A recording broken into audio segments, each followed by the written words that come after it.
e filmes de Agatha Christie, romances policiais com crimes e investigações, pois saiba que antes dela houve um escritor chamado G.K. Chesterton que escreveu, a partir de 1910, uma série de livros com as histórias do Padre Brown, um investigador esperto que virou filmes como A Cruz Azul e O Jardim Secreto. Padre Brown tem olhos atentos e inteligentes, transmitindo curiosidade e profunda capacidade de observação. Carrega uma expressão humilde, bondosa e às vezes distraída, o que faz as pessoas subestimarem sua inteligência. Sua fala é calma, educada, discreta, raramente levantando a voz.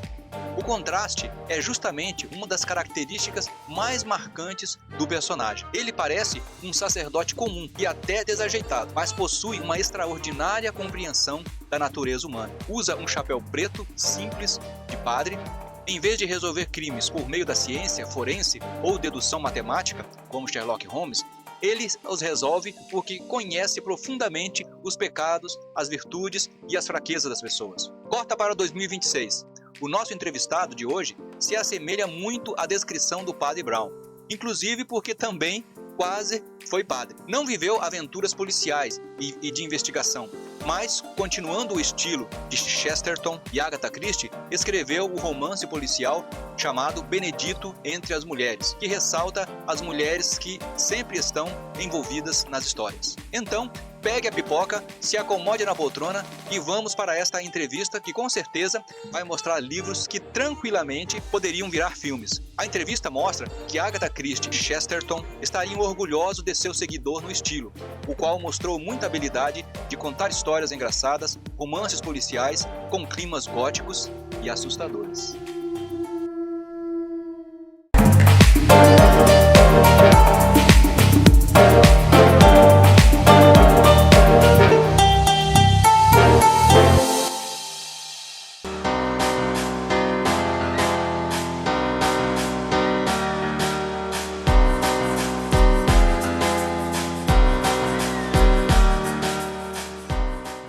Boa tarde a todos, boa noite, bom dia, não sei quando você está vendo essa entrevista. Hoje nós estamos aqui com o nosso terceiro entrevistado do canal Vox Naturae. Hoje é um sociólogo, assistente social, escritor e poeta também. Os livros dele são aí de poesia, de muita coisa legal que ele tem para falar. Hoje nós estamos aqui, não vou falar o nome, o pseudônimo dele, né? Vou falar só o nome aqui, que é o nome de registro. Né, José? José Roberto Oliveira, mais conhecido como Roberto Giraluas. A gente vai conversar e vocês vão saber por que esse Giraluas. Eu gostaria de dar as boas-vindas para o Roberto, agradecer por ele ter vindo aqui no nosso estúdio. Então, muito bem-vindo, muito obrigado pela presença, Roberto Giraluas. Prazer, feliz de estar aqui na entrevista com o Gils. E aproveitar a oportunidade para divulgar nesses meus livros iniciais, as primeiras publicações. Então a primeira publicação é uma produção de conhecimento, Super-Homem e a Luta de Visão, né? Sei. O olhar, a luta de visão. Então, essa ideia ela surgiu assim de uma metáfora social. Por exemplo, essa questão do olhar, né? Por exemplo, o Ulisses, o Odisseu, né? ele para numa ilha onde tinha o Ciclope que só tinha um olho. Então a metáfora é que ele só tinha um olho e só tinha uma visão. E nessa ilha a lei era individual, né? Havia um individualismo, cada habitante tinha a sua própria lei, né? É como se fosse, como se seguisse o Ciclope, né? Sim, mas, um olho só. Mas pessoas com dois olhos, às vezes só tem uma visão, só um caminho. Com certeza. E tem a questão da coruja, que ela consegue ter uma visão de 360 graus, né? Ela vira a cabeça. Sim. Então, essa ideia da luta de visão, né? O planejamento, então, o que é o planejamento, o plano, o projeto, é uma visão, né? Que alguém tem de um futuro melhor. Tanto que, em geral, os planejamentos, eles têm aquela dimensão inicial que é da fantasia, né? Exato. Mas vamos por partes. Assim. Como disse o Jack Stripador, vamos por partes. Vamos começar lá de quando você iniciou a sua vida estudantil. Aí quando a gente começa a se dar conta da vida, né? A gente começa a estudar, saber que tem que aprender, saber que vai ter que estudar, é quando a gente começa a sentir mais a vida. Como é que foi o início da sua vida estudantil? Sim, quando você começou a aprender a ler, escrever, essa coisa toda? Sim, eu praticamente aprendi a ler assim, olhando gibi, olhando cartazes. Então eu morava no interior era no interior do Marajó, próximo a Salvaterra. Era um vilarejo chamado Condeixa, onde tem tudo de um. Então eu morava com meu avô, com meus avós que eram agricultores, né? E eu era coroinha da igreja de Nossa Senhora. Aquelas vilarejos, tudo tem uma igreja, uma praça. Aí só que tinha uma questão que lá a educação era até a 3ª série do primário. Certo. E aí pra continuar o primário eu teria que ir pra outra cidade, né? E aí ficava distante. Aí pela estrada, na época a estrada não era como hoje, que é asfaltada. Pela estrada havia o perigo das onças, de cobra, né? E Sim. por outro caminho, que era pelo rio, né? Havia o perigo do jacaré, né? Tudo era perigoso. E aí conclusão, eu tive que ir pra cidade mesmo, pra continuar, terminar, né? Mas a sua leitura você começou sozinho mesmo, assim, em casa? Como é que foi? Sim, Com a mãe ensinando, o pai, como é que foi? não, Ou você foi pra escola?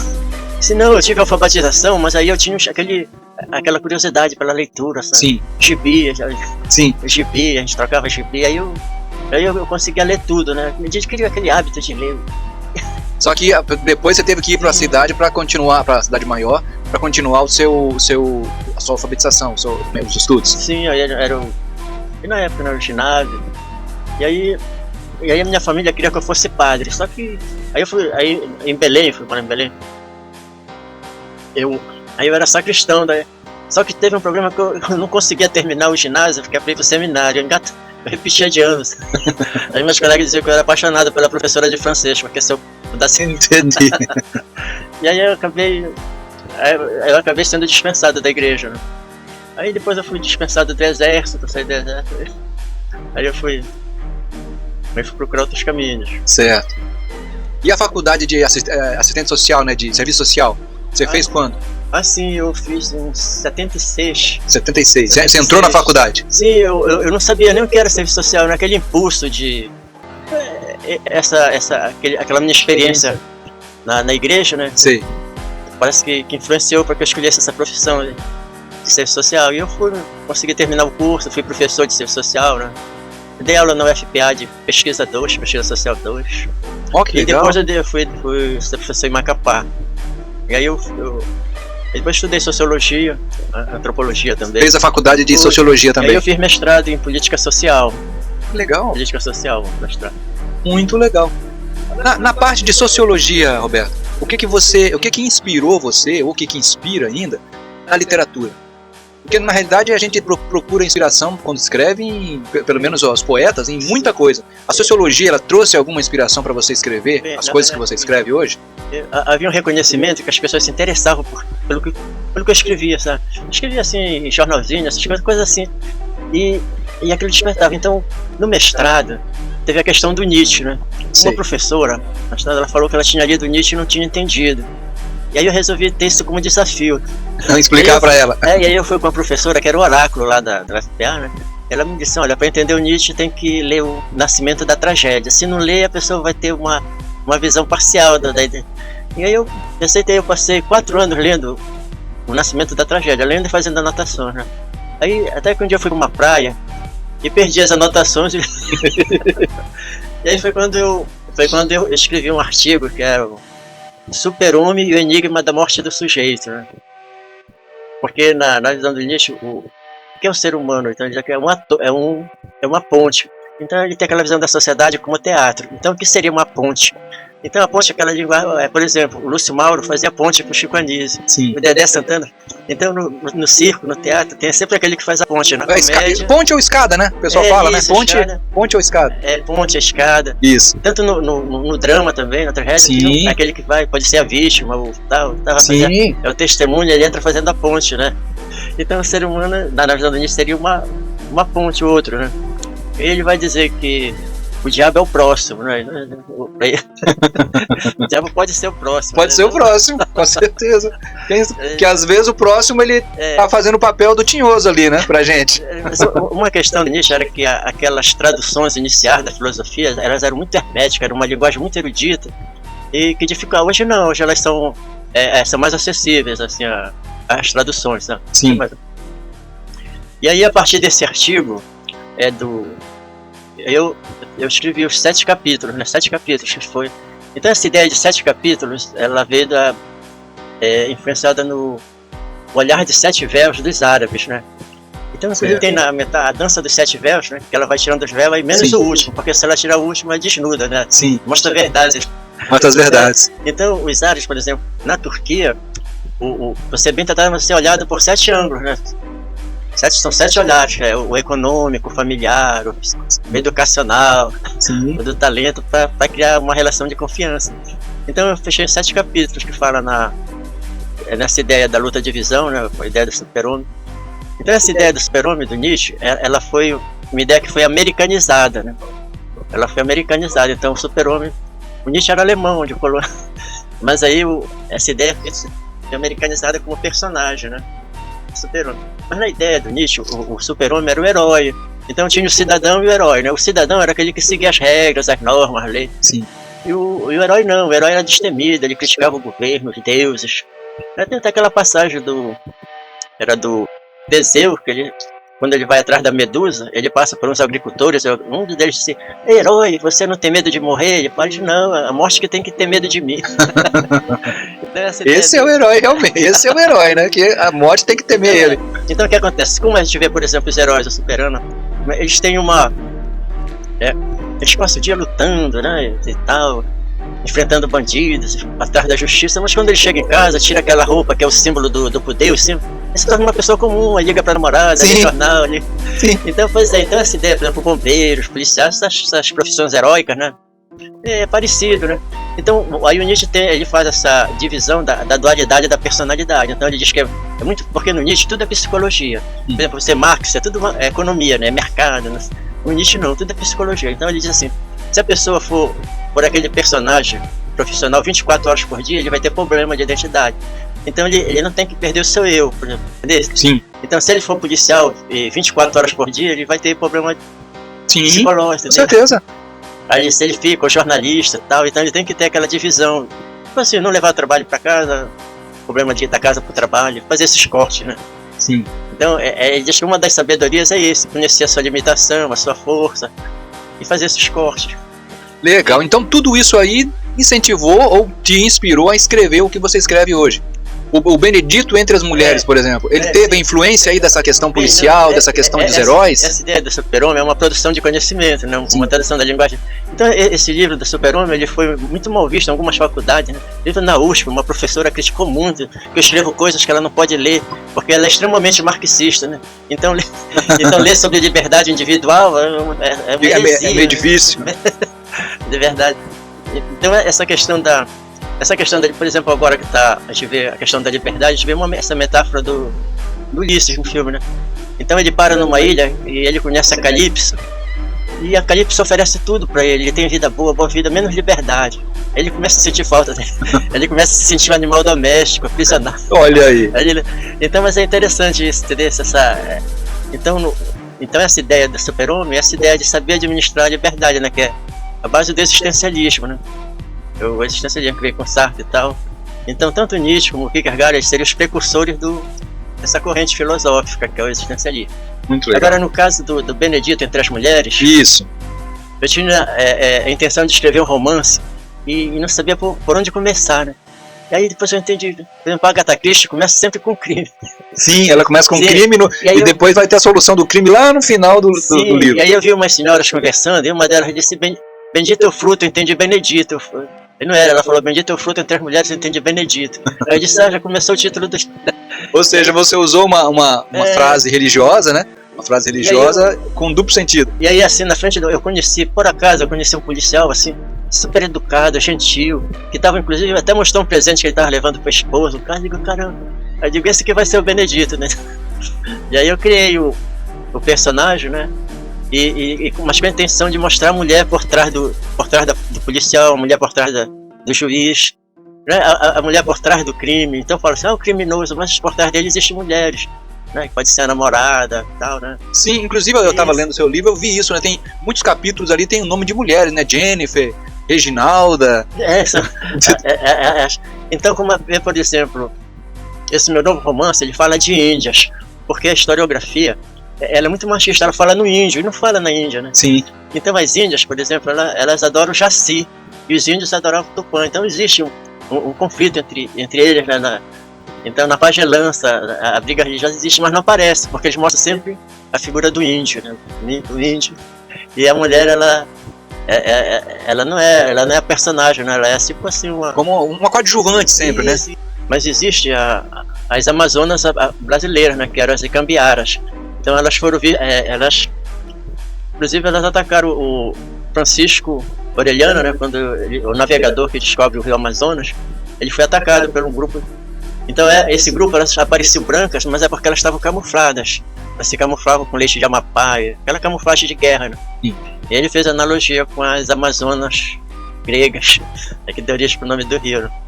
Então elas seriam tribos matriarcais, governadas pelas mulheres. Aqui é o canal Vox Naturae, né? Então a gente tem que falar pela natureza, puxar pela natureza para alguma coisa de meio ambiente. E eu gostaria de saber de você, Roberto, como é que foi a sua relação com o meio ambiente, com a questão natural, porque você falou que é da Ilha do Marajó. Então lá tem tudo a ver, né? Tá próximo ali da natureza, do mar, da ilha. Então, como é que foi a sua relação com o meio ambiente ali? Banho de chuva, brincar no mato, essas coisas todas. Como é que foi a sua relação com o meio ambiente ali na Ilha de Marajó? Sim.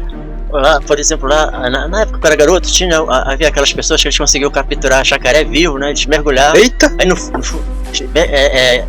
eles conseguiam colocar o braço do jacaré para trás. Sim. Eles mergulhavam, né? E aí conseguiu capturar jacaré vivo, mas eles não tinham a consciência de que eles estavam trabalhando para contrabandistas. Eles não tinham essa consciência. Sim. Entendeu? Lá. E havia acidente assim de cobras, de escorpião, essas coisas, né? Ataque de onça. Você foi picado já por algum escorpião, alguma cobra lá no Marajó ou não? Não, mas eu já encontrei eu fiquei de frente com uma cobra assim na beira da estrada, ela em pé, assim. Aí eu consegui. Ela olhando para você olhando para ela. Cobra assim. Bem, mas a minha última experiência com o meio ambiente foi participar do movimento de proteção do peixe-boi. Ele é um animal assim, dócil, sabe? Então, e ele estava com ameaça de extinção. E aí nós em Macapá o movimento, inclusive envolveu blocos de carnaval, várias instituições divulgando esse cuidado, né? Chamando a atenção do governo, das autoridades para essa proteção com o peixe-boi, que inclusive ele é exótico, né? E assim, por ele é gordinho, né? E nada devagar. Ele costuma dormir na beira do Cigarapé, na beira do rio, né? Ele dorme, então ele é fácil de ser capturado, Participei num movimento que era em relação ao boto, que havia aquela superstição de... Por exemplo, ele era praticamente caçado, né? O boto é um golfinho. Então existe a lenda que alguns caboclos achavam que ele se transformava num homem para seduzir, né? Então ele matava o boto para proteger as filhas. O órgão sexual do boto era usado como um amuleto vendido, tá? Exato. Então, eu participei desse movimento para desmistificar. Porque isso daí leva a captura do bicho, né? Sim. Leva a captura, leva a morte. O animal era vítima de lendas, Sim, exatamente. Vítima de lendas e de crendices populares. E é interessante que eu estava por acaso eu vi a dança dos botos, sabe? É interessante, é um espetáculo em Santana, no município de Santana. Eu fui visitar uma comunidade ribeirinha, e a gente estava lá e apareceu, vai ser umas 6 horas da tarde. Eles pulando, dançando, brincando, né? E aí tem o boto preto, o boto cinzento, né? O boto branco, nem sabia que tinha boto branco, é o boto albino, tem. Aí o cor-de-rosa, eles ali. E aí era como se eles estivessem festejando, sabe? Achei um espetáculo, parece assim. E aí...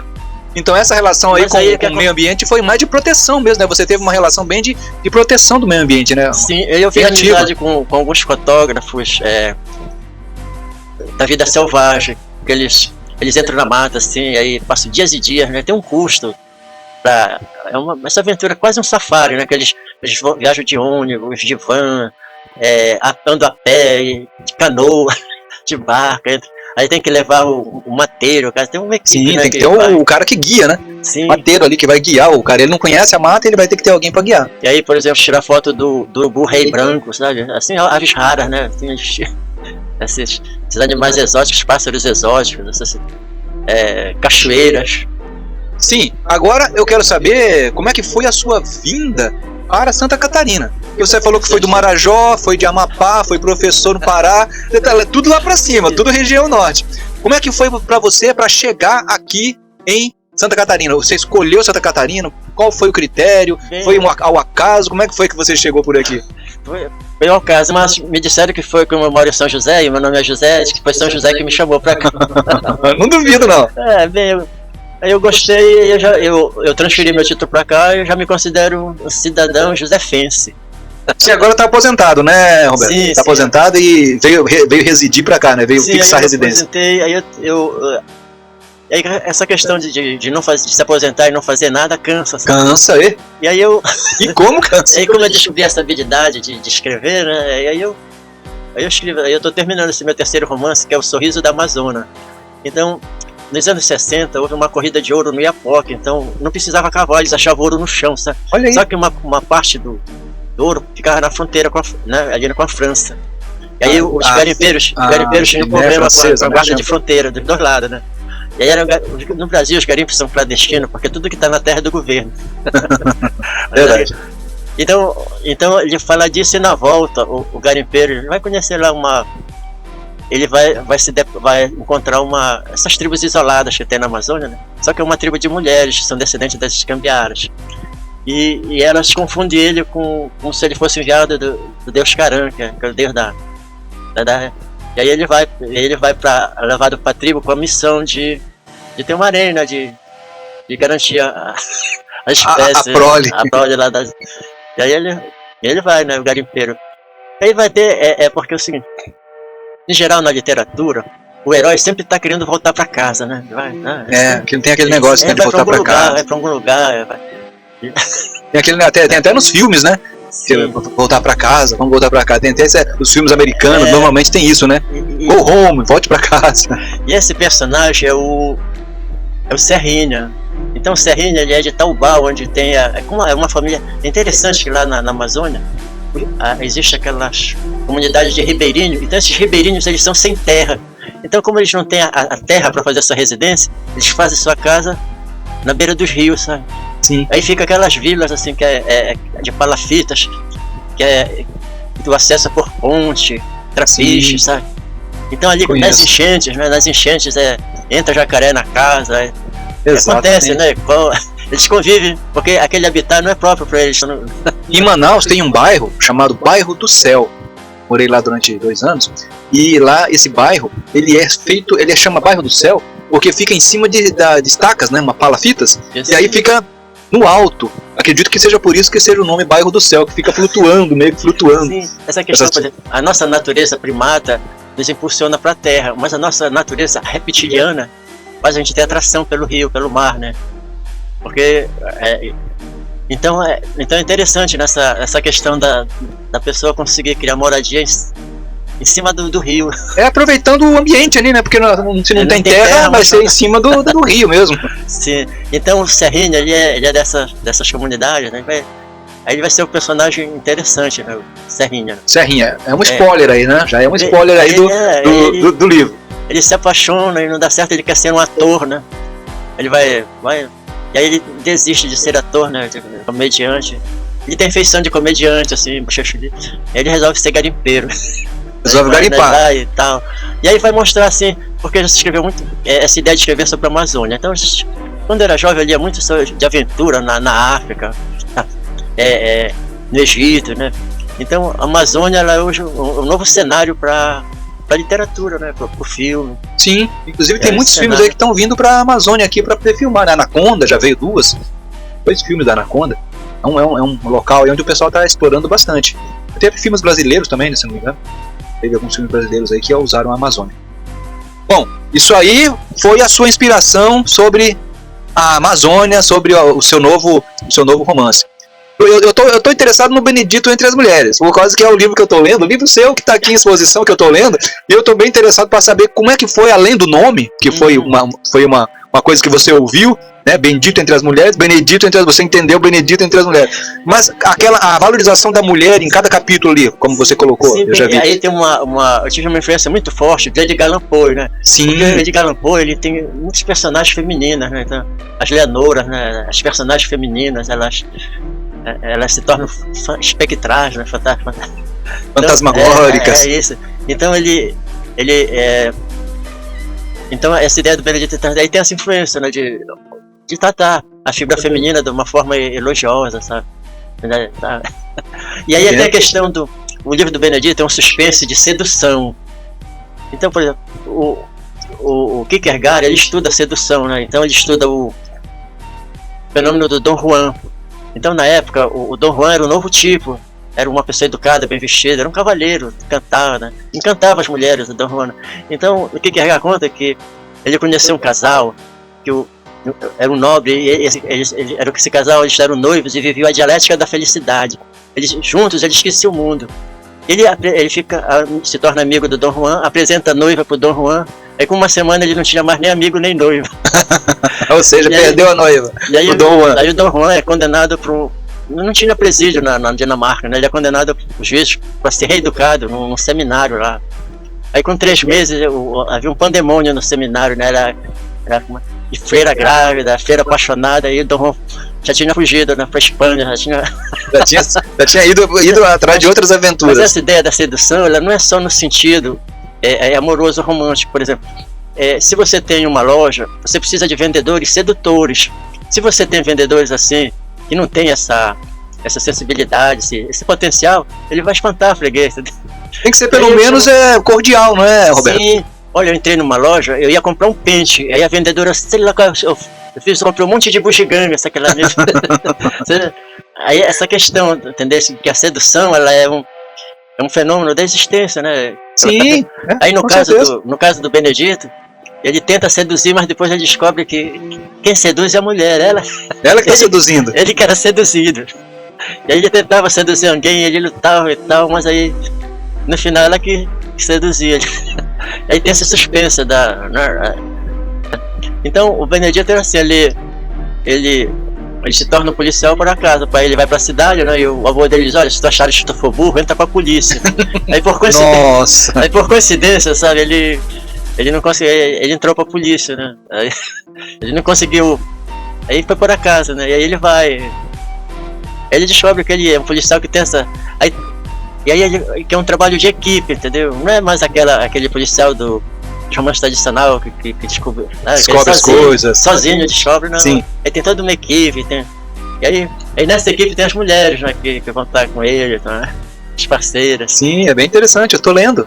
Aí... Só interrompi um pouco a leitura por causa que ele tá aqui na exposição, o livro. Eu tenho que deixar ele aqui na hora de gravar os vídeos, porque eu te falei, né, que ele ia ficar aqui. Aí quando eu acabo de gravar os vídeos, eu vou ali, pego ele e vou ler.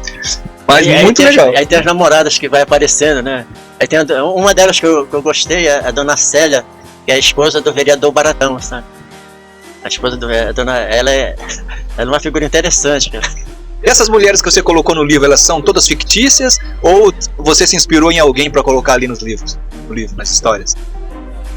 Olha, em geral elas são fictícias mesmo, sabe? Mas em geral sempre tem um vínculo de realidade. Um vínculo de realidade, porque essa questão da metáfora, às vezes tem influência, por exemplo, na música. O Creedence, ele tem uma música que eles foram acusados de plágio do Little Richard, mas não era. Foi uma ressonância, porque você escuta várias... O Roberto Carlos chama de coincidência musical. Coincidência musical. E aí você faz uma música que de repente tem alguma passagem da música que lembra uma outra música. Mas isso não quer dizer que você copiou, né? Ela pode... É um som que está no subconsciente, que você sai ela. Então na literatura tem isso, coisas assim, sabe? Você é atraído por coisas da própria realidade. Sim. Acontecer alguém que você conheceu. Sim, com certeza. Principalmente quem escreve romance sempre vai ter essas referências, muitas vezes no subconsciente, né? Ele tá escrevendo uma coisa que ele viu e que nem sabe de onde é que veio. Mas acontece realmente isso daí. Nessa questão do Benedito, o editor, ele ficou...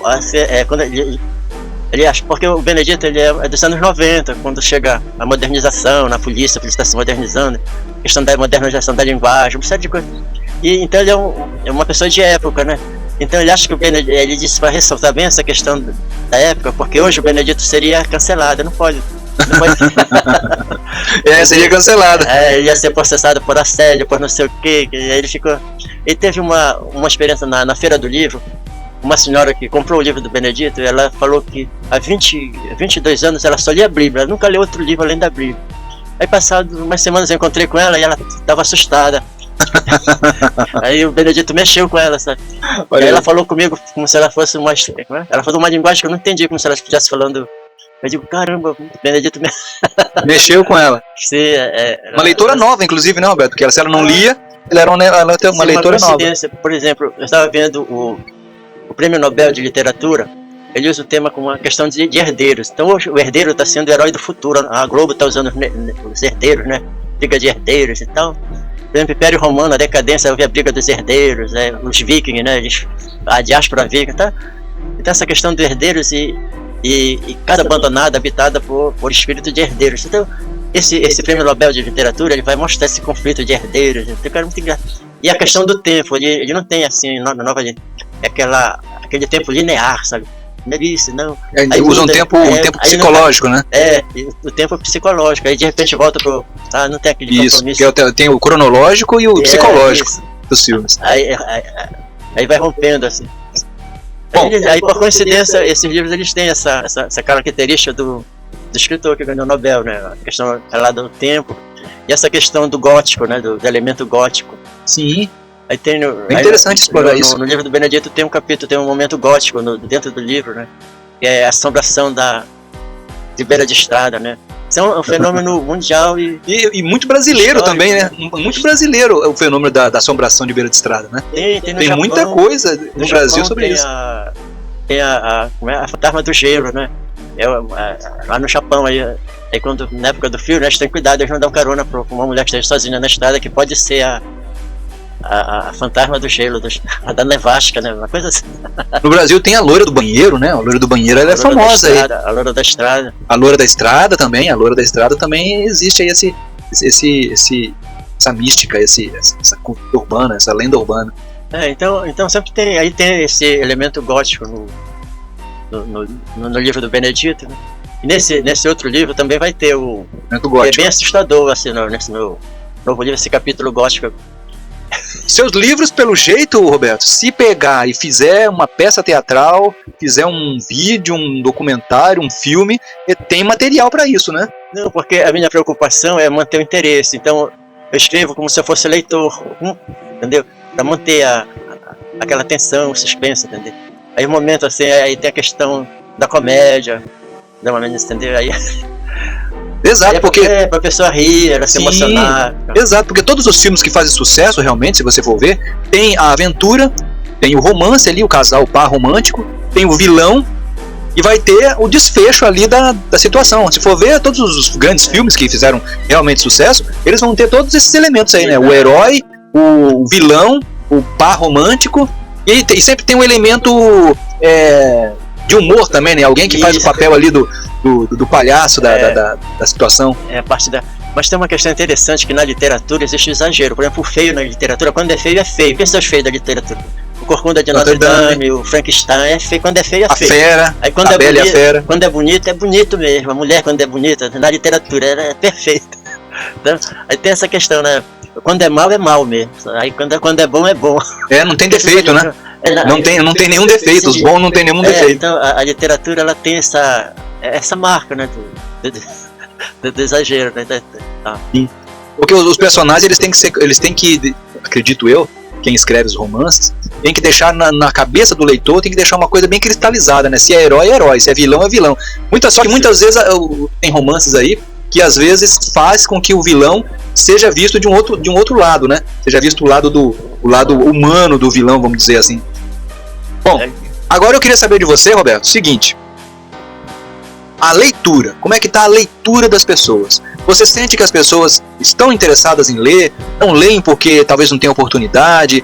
Existe uma dificuldade das pessoas lerem, o jovem principalmente? Você que participa de feiras e tudo mais, como é que você está vendo essa questão da leitura do jovem, principalmente? É o seguinte, o que acontece é que o mercado da literatura ele é dominado pelas grandes editoras. Então as livrarias, como eles fazem uma publicação em massa, eles entregam a baixo custo para a livraria. Sim. E aí os novos autores não tem como concorrer, entendeu? E também tem aquela questão da divulgação. Então a distribuição, então é um sistema. Aí o sistema ali meio fechado. Sim, então aí uma alternativa seria a Lei Rouanet, só que a Lei Rouanet ela é tipo assim aquela, porque bem, o circo, vamos em circo, né? Então o nosso governo Aí qual é o pão? Aí tem Bolsa Família, benefício, isso. Aí o circo, a Lei Rouanet, aí que o governo facilita. Mas só que é um sistema já fechado. Quem tá dentro não sai. É sempre os mesmos, é difícil, sabe? Quem tá fora aí, não entra. Pra entrar, aí tem que ter um produtor cultural, agente cultural, aí é complicado. Então, tipo, e não existe assim o interesse empresarial nessa área. Teria que ter uma nova visão empresarial, entendeu? Para abrir esses espaços. Porque o que acontece é o seguinte: aí as pessoas, a leitura ela é orientada pela propaganda, tá, livro tal, sim, entendeu? Isso é aquela propaganda. Então aí são livros assim estereotipados. Então não é estereotipado pela mística marxista, que o pobre é bom, o pobre é herói, aí o rico, o patrão é mau. Existe essa dualidade, né? Aí o pobre, entendeu? Aí o pobre espere e tal, não sei o quê. Aí tem essa leitura estereotipada. E também os livros técnicos, né? Por exemplo, eu tenho uma série de livros técnicos sobre gerontologia, sobre planejamento estratégico, janelas sociais, né? Planejamento para sair do gabinete, uma série de... Mas a universidade, ela tem um sistema já que é ideológico. Entendeu? Se uma produção de conhecimento sair da linha, já não entra. Tem que ter, sabe? Tem tudo. Você acredita que as universidades, elas estão realmente nesse nível de barrar, de impedir algumas publicações por conta da questão ideológica? Você acredita? Sim. A questão dessa abertura, eu acredito que não são todas, mas pelo menos algumas que eu conheço, os professores eles são herméticos, né? É porque teve uma questão seguinte: quando caiu o muro de Berlim, 1989. Foi, aí quando caiu o muro de Berlim, eu li todos os artigos que os intelectuais escreveram sobre. Eu comprava jornal, todos Folha de São Paulo. E aí um artigo que me chamou a atenção foi o do Roberto Machado, aquele filósofo pernambucano que ele é especialista em Foucault. Então o artigo que ele escreveu é a História de uma Grande Mentira.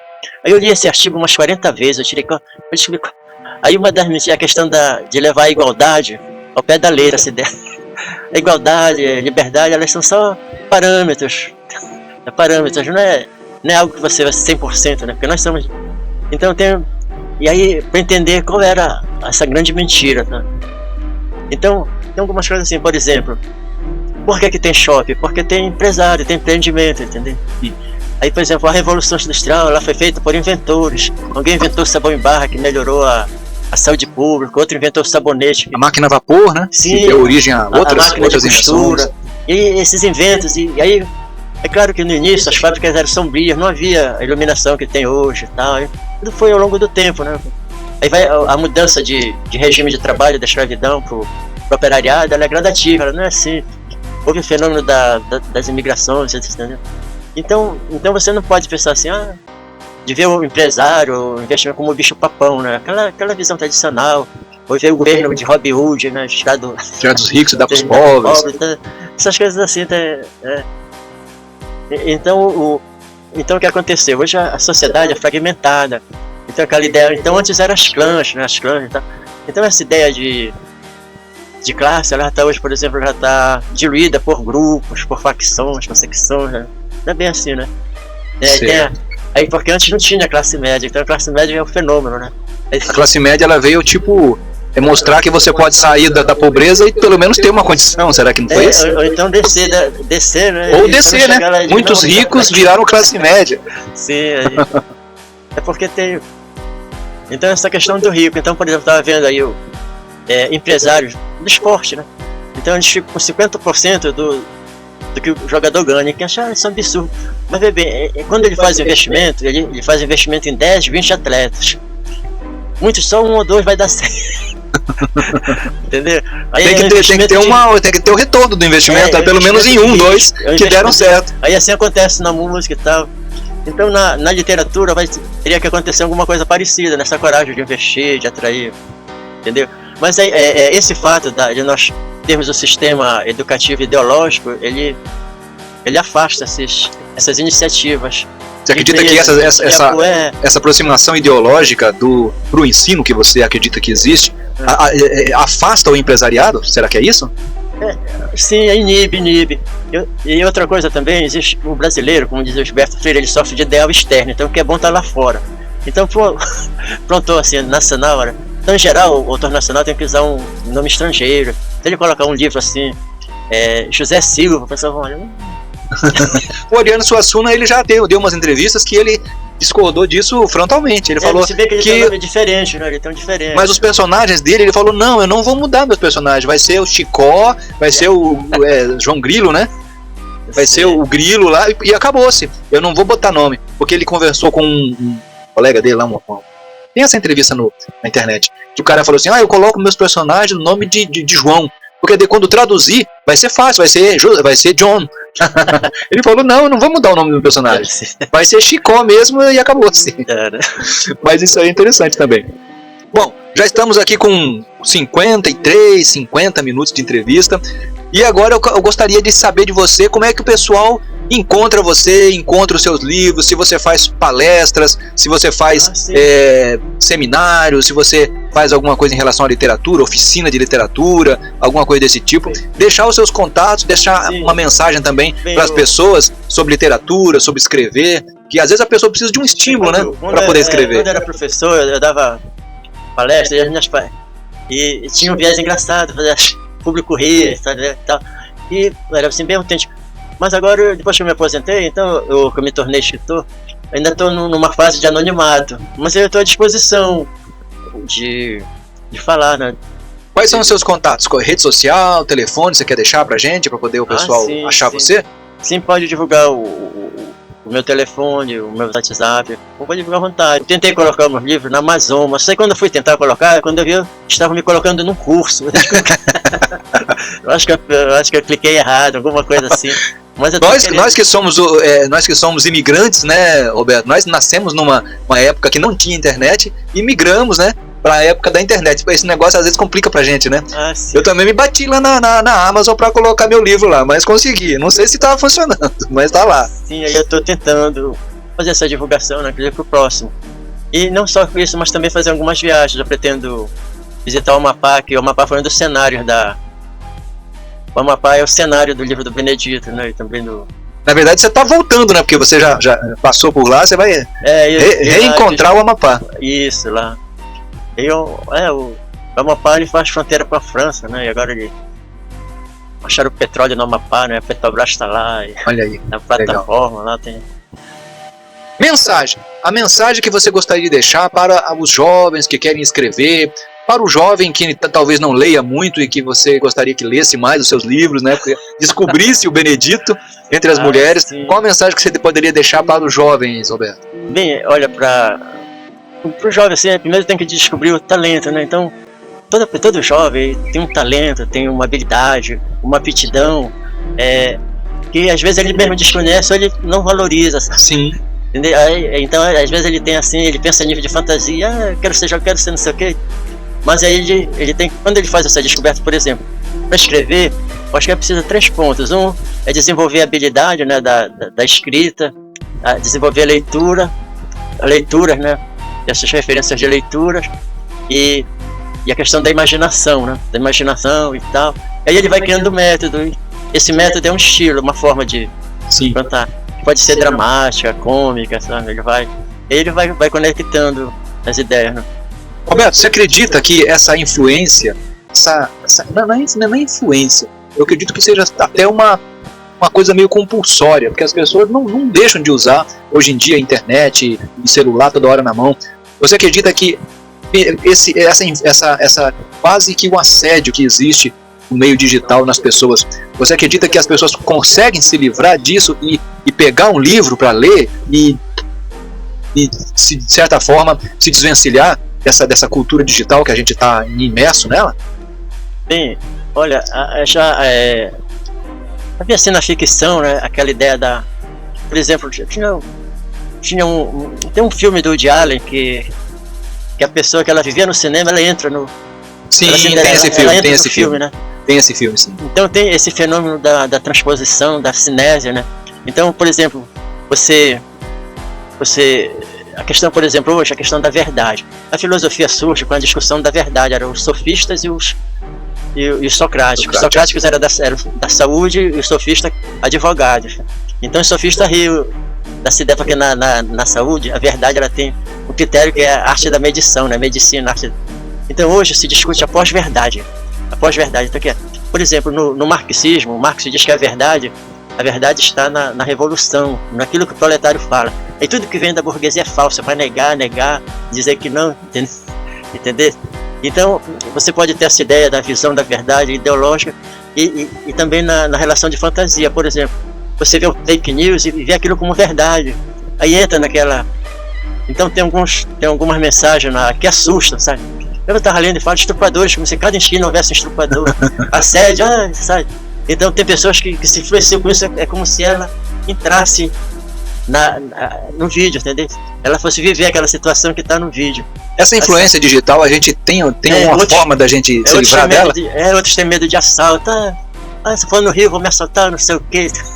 Aí essa influência, entendeu? A informação, é porque tem muita informação, né, Roberto? Às vezes esse excesso de informação é que faz as pessoas pensarem desse jeito. Sim, é porque assim, viver uma coisa, existir a outra. Então quando você deixa essas informações influenciarem na sua existência, aí ela vai mexer com o seu comportamento. Aí é interessante. E essas informações, você acredita que estão mexendo com o comportamento das pessoas de ler, por exemplo? Ou de se interessar pela leitura?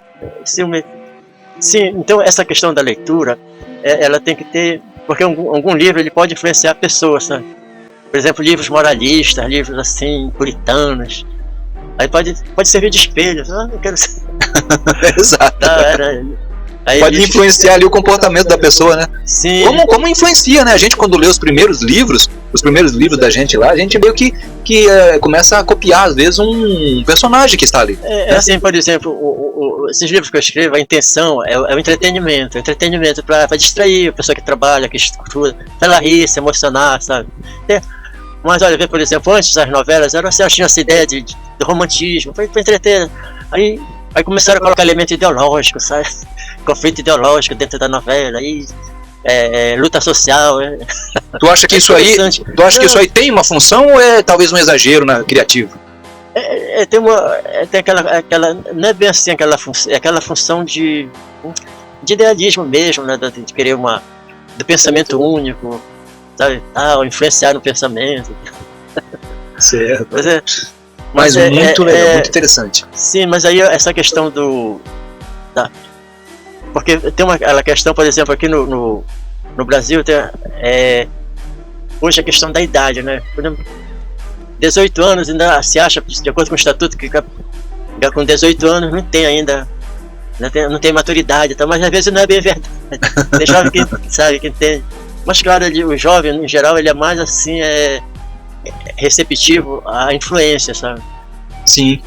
E aí cabe ao professor, à escola, orientar sobre leituras. Então, olha, esse livro aqui é ideológico, fala dessa ideologia, esse aqui fala dessa outra, esse aqui, né? Por exemplo, o romance policial, ele é interessante, né? Tem uma questão aí, tem de ação, o movimento, não sei o quê. Então, tem que ter, então o livro ele tem um pouco de cada coisa, sabe? Especialmente no romance. Sim, aquilo que a gente conversou, né? Os livros que fazem sucesso realmente, eles acabam tendo o par romântico, a aventura, o vilão, tem que ter de tudo um pouquinho ali para atrair vários tipos de interesse. Essa questão por exemplo, a influência no Benedito, tem uma influência do romantismo moderno, que era do J.G. de Araújo Jorge. Então o romantismo moderno, ele sai aí não fica só no beijinho, entendeu? Aí já tem uma sensualidade, né? Erotismo. Tem algo mais, vai ter que limitar a idade ali na hora de publicar. Então o J.G. de Araújo Jorge foi um poeta que ele vendia livros assim, igual pipoca, ali nos anos 70, né? Aí era porque ele colocava uma coisa nova pro jovem, sabe? Que era aquela emoção do namoro. E os outros não, era aquele romantismo meio distante. A moça na janela e tal. Então aqui estamos conversando e encerrando a entrevista com o Roberto Giraluas. Muita história aí de Marajó, que está nos livros dele, as histórias que ele viveu e se inspirou, e alguma coisa que ele criou também, está tudo aí nos livros dele. Você tem uma relação dos seus livros aí publicados até agora, Roberto, pra gente deixar aí para... Tem esses dois que eu publiquei, agora eu pretendo publicar um de gerontologia, que é a produção de conhecimento, e o outro que é o Sorriso da Amazônia. Então são 3 livros até agora, né? O Benedito entre as Mulheres, esse aqui que é O Olhar de Super-Homem, A Luta, é de Visão, e esse outro que você está escrevendo agora. Sorriso da Amazônia. Que é Sorriso da Amazônia. Ele tem um capítulo gótico assustador, né? É um livro assim, interessante. Ele mostra que ele fala do Iapoca, como chegar até o Iapoca, que tem que atravessar áreas de reserva florestal, né? Uma verdadeira aventura para chegar do Amapá até o Iapoca, uma verdadeira aventura, sabe? Olha aí que legal. Então, pessoal, tá aí dicas de 2 livros já publicados do Roberto, Gira-Luas. Esse Gira-Luas aí eu também vou querer saber por que você pensou nessa questão do Gira-Luas. É uma oposição ao Girassol, né? Mas por que você pensou nesse nome Gira-Luas? Porque eu conheci algumas poetisas, mas que eles são atraídos por flores, né? O girassol. O girassol é uma flor misteriosa, que ele segue o sol, né? Sol e tal, né? Ele é diferente, ele... Então, aí eu resolvi ser Gira-Lua, né? Que eu gosto da noite, tem o Girassol e o Gira-Lua. Então, fechado. Tá aí, Roberto Gira-Luas, pra vocês, com 2 livros já publicados e um terceiro saindo. Espero que vocês gostem. Obrigado pela audiência até agora. Abraço pra todos e até a próxima.